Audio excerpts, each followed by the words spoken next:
কামারহাটির উপচেয়ারম্যানের স্ত্রী এবং ভাইয়ের দুর্নীতির রাজত্ব। চাকরি বিক্রির অভিযোগে ইডির স্ক্যানারে দক্ষিণ দমদম পৌরসভার ভাইস চেয়ারম্যান। অভিযোগ, নিতাই দত্ত তার আত্মীয়দের কামারহাটি পুরসভায় চাকরি দিয়েছেন, আর সেই নিয়ে তল্লাশি চালাতে গিয়ে বেশ কিছু চাঞ্চল্যকর নথি উদ্ধার করা হয়েছে। এই নিতাই দত্তের স্ত্রী এবং ভাইয়ের চাকরি হয়েছে কামারহাটি পুরসভায়, আর এই নিয়ে রিপোর্ট দিল্লির ইডি দপ্তরে পাঠানো হয়েছে। সেই নিয়ে আমাদের কলিগ অরিন্দম কি রিপোর্ট পাঠিয়েছে দেখব। পুরনিয়োগ তদন্তে ইডির নতুন পদক্ষেপ। ইডি আধিকারিকরা তাদের দিল্লির দপ্তরে রিপোর্ট পাঠিয়েছে।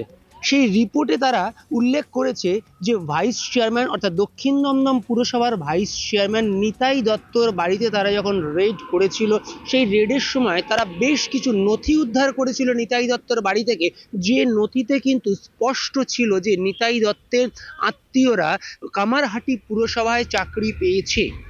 তবে নিতাই দত্ত যখন ভাইস চেয়ারম্যান হয়েছে তারপরে কিন্তু এই চাকরি নয় বলেই আমরা ইডি সূত্রে জানতে পারছি। অর্থাৎ এই যে চাকরির নথি যেটা ইডি পেয়েছে নিতাই দত্তের বাড়ি থেকে, সেটা কিন্তু নিতাই দত্ত ভাইস চেয়ারম্যান হওয়ার আগে, অর্থাৎ নিতাই দত্ত যখন শুধুমাত্র একজন টিএমসি কর্মী ছিলেন, ঠিক তখন কিন্তু এই চাকরি পেয়েছিল বলেই কিন্তু ইডির এই রিপোর্টে উল্লেখ রয়েছে বলেই কিন্তু আমরা ইডি সূত্রে জানতে পারছি। এখন স্বাভাবিকভাবেই প্রশ্ন আসছে যে নিতাই দত্ত একজন সাধারণ কর্মী হিসাবে তার পরিবারের লোকজন কি করে এই চাকরি পেয়েছিল।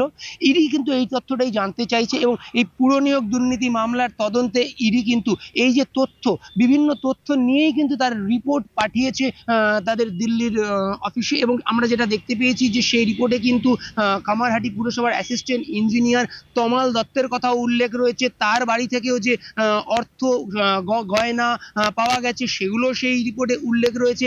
পাশাপাশি তার যে বিপুল বেনামি সম্পত্তি সে কথাও উল্লেখ রয়েছে। ঠিক যেমন নিতাই দত্ত অর্থাৎ দক্ষিণ দমদম পুরসভার বর্তমান ভাইস চেয়ারম্যান নিতাই দত্ত, যে রাজ্যের মন্ত্রী সুজিত বসু ঘনিষ্ঠ হিসাবেই কিন্তু যথেষ্ট পরিচিত, তার বাড়িতে যখন ইডি রেড করেছিল আমরা জানি যে সেখান থেকে নিতাই দত্তর মোবাইল ফোন ইডি সিজ করেছিল এবং তারপরে নিতাই দত্ত একাধিকবার ইডি দপ্তরে আসে, তাকে কিন্তু ইডি আধিকারিকরা জিজ্ঞাসাবাদ করে। মূলত পুরনিয়োগ দুর্নীতির যে তদন্ত ইডি করছে সেই তদন্তের ক্ষেত্রে কিন্তু বিভিন্ন, যেমন পুরসভার চেয়ারম্যান, ভাইস চেয়ারম্যান, প্রাক্তন চেয়ারম্যান তাদেরকে জিজ্ঞাসাবাদ করেছে। ঠিক পাশাপাশি নিতাই দত্তকেও কিন্তু জিজ্ঞাসাবাদ করা হয়েছিল। এই পুরসভারই প্রাক্তন চেয়ারম্যান পাঁচু রায়কে একাধিকবার আমরা দেখেছি যে ইডি দপ্তরে আসতে, তাকে জিজ্ঞাসাবাদ করা হয়েছে। ঠিক সেরকম নিতাই দত্ত একাধিকবার এই ইডি দপ্তরে এসেছিল এবং তাকেও কিন্তু ইডি দপ্তরে জিজ্ঞাসাবাদ করা হয়েছিল। তবে উল্লেখযোগ্য যে তথ্য ইডি সূত্র থেকে আমরা জানতে পাচ্ছি, ইডির যে রিপোর্ট তারা তাদের দিল্লিতে হেডকোয়ার্টারে পাঠিয়েছে, সেই রিপোর্টে কিন্তু উল্লেখ রয়েছে যে এই নিতাই দত্ত তার বাড়িতে যখন ইডি আধিকারিকরা সার্চ করেছিল, তার বাড়ি থেকে কিন্তু বেশ কিছু নথি তারা পেয়েছে, যে নথি থেকে তারা জানতে পেরেছিল যে নিতাই দত্তের স্ত্রী এবং ভাই কামারহাটি পুরসভায় চাকরি পায় যখন নিতাই দত্ত কিন্তু ভাইস চেয়ারম্যান হয়নি সেই সময়। তবে এই চাকরি কিভাবে তারা পেয়েছিল এবং এই চাকরি পাওয়ার পেছনে কি কোনো আর্থিক লেনদেন ছিল কি ছিল না, বা পুরো যে বিষয়টা সেটাই কিন্তু এই মুহূর্তে ইডি আধিকারিকরা জানতে চাইছে।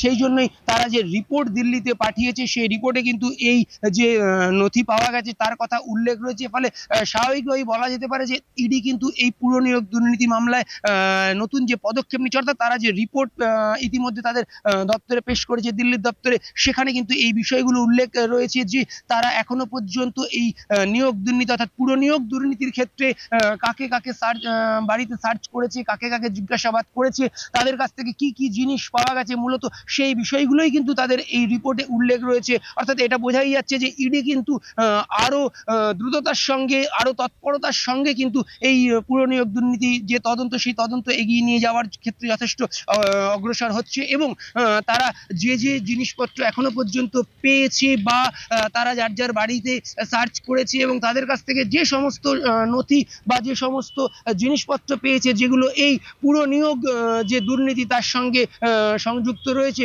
সেগুলো কিন্তু সবই তাদের যে রিপোর্ট, তারা যে রিপোর্ট পাঠিয়েছে দিল্লিতে, সেই রিপোর্টে কিন্তু উল্লেখ রয়েছে। ঠিক যেমন তমাল দত্ত অর্থাৎ কামারহাটি পুরসভার প্রাক্তন, বলা যেতে পারে প্রাক্তন নয়, বর্তমান অ্যাসিস্ট্যান্ট ইঞ্জিনিয়ার, তার বাড়ি থেকে যে নথি বা গয়না পেয়েছে, ঠিক সেই রকমই নিতাই দত্ত দক্ষিণ দমদম পুরসভার ভাইস চেয়ারম্যান, তার বাড়ি থেকে উদ্ধার হওয়া যে নথি, যেখানে তার স্ত্রী এবং ভাই, আমি আবারও বলছি, নিতাই দত্তের স্ত্রী এবং ভাইয়ের কামারহাটি পুরসভায় চাকরি পাওয়ার নথি ইডি পেয়েছে, যেটা আমরা ইডি সূত্রে জানতে পারছি। ফলে এই মুহূর্তে ইডি যে রিপোর্ট পাঠিয়েছে তাদের দিল্লিতে, এবং এখন অপেক্ষা দিল্লি থেকে এই আধিকারিকদের, অর্থাৎ কলকাতার ইডি আধিকারিকদের কাছে কি ইনস্ট্রাকশন আসে এবং তারপরে ইডি আধিকারিকরা কি পদক্ষেপ নেয়।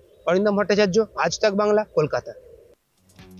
অন্যান্য খবরের জন্য সঙ্গে রাখুন আজ তাক বাংলার ইউটিউব চ্যানেলকে। লাইক করুন, শেয়ার করুন, সাবস্ক্রাইব করুন। আমরা এখন রয়েছি হোয়াটসঅ্যাপেও, তাই ফলো করে নিতে ভুলবেন না।